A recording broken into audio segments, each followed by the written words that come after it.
Hi everyone. Welcome. I am your host, Gaudy Fame. You must be a fan of the MCU. Every fan of the MCU have specific moment when they fell in love with the universe. Moments like, Tony Stark, the weapons manufacturer whose weapons fuel conflicts around the world, destroying nations and making refugees. Tony Stark stopped making weapons for government, however, the villain turned out to be underwhelming. It had to be anyone but the establishment. The USA would still go on and invade few more countries and make more refugees. There goes cultural relevance. Captain America. American World War II recruit who wanted to fight for his country but couldn't make it. However, he was considered for a special program which gave him superhuman strength. He uses his power to free captured American soldiers but couldn't save his friend. And to end the debut, he paid the ultimate price to save his country. Well, the idea of the sacrifice is what counts, not the death of the character. Then came Winter Soldier. A story of soldiers who obey orders and don't question authority. You tell a soldier to go kill and he goes and kill. Then we have Hulk. DNA manipulation to make super soldiers. Well, he calms down when he is horny. Thor and Loki. I don't like Thor, but I found the first Thor movie interesting. I loved Ragnarok because of Hela. A tale of the forgotten soldier who gets a mission, goes and executes his mission but then becomes a war criminal while those who gave him his orders wash their hands of him and say, he did not follow the rules of engagement. Hela was a great character and reminded me of the first Rambo movie.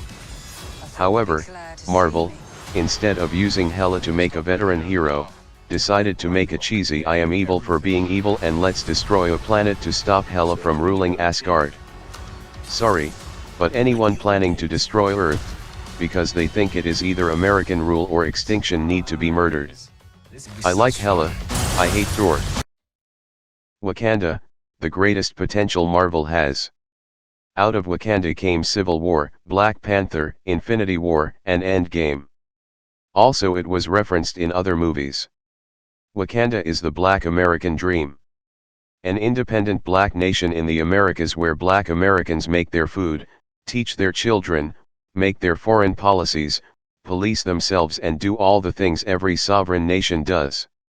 However, Hollywood doesn't like to tell black stories.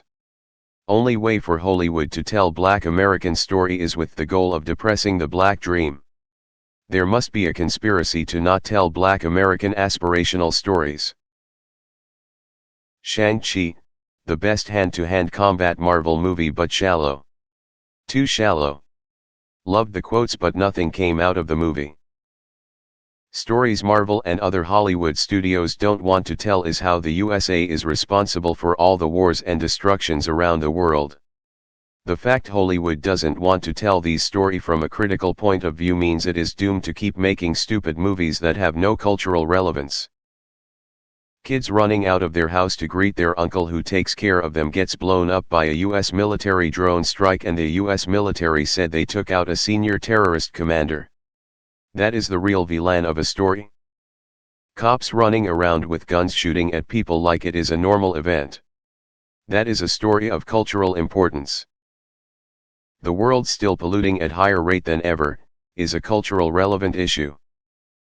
Fires, floods and other extreme weather events plaguing the world is a culturally relevant issue. Working multiple jobs to afford nothing and still live in debt is a culturally relevant issue. There are lots of things to write about using the superhero genre where the hero is up to the audience to decide and not preached. So, in conclusion, Marvel need to use its characters to tell relevant stories. The earth is burning, people are drowning, people are going hungry and pandemic is killing people as well. There are lots of relevant stories to be told and they should stop undermining the consequences of extinction events. Let the dead serve as a warning to us all on the consequences of decisions. I have seen all Marvel movies since Infinity War and I am sad to say they are all trash. Endgame was financially successful because of Infinity War. Yes, Thanos represents the force of nature which gets its way, and there is no snapback when we go extinct. The MCU would have been greater if the snapback only brought back less than 5% of those killed. Not because it was possible, but for the final battle to be what it was. But in reality, snapback is not an option for us irresponsible humans. Thanks for listening, and may the force be with you.